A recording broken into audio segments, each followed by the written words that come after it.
साईं मुंहिंजा इक़बाल निज़ामानी जो सुहिणो इंतख़ाब आहे यूसुफ सोलंगी जी शाइरी। पेच दिलबर जा असां सां पिया बि हुआ पर चवनि था यार हुन जा ॿिया बि हुआ। हू त हो सुहिणो सभिनि खां तंहिं करे कई कंदा माण्हू उन जो रिया बि हुआ। पेच दिलबर जा असां सां पिया बि हुआ पर चवनि था यार हुन जा ॿिया बि हुआ। कुझु त दिलबर बि कयूं ग़लतियूं हुयूं, कुझु बराबरि ॾोह असां खां थिया बि हुआ। पेच दिलबर जा असां सां पिया बि हुआ पर चवनि था यार हुन जा ॿिया बि हुआ।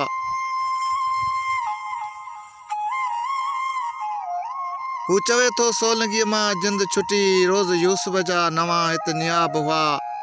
पेच दिलबर जा असां सां पिया बि हुआ पर चवनि था यार हुन जा ॿिया बि हुआ।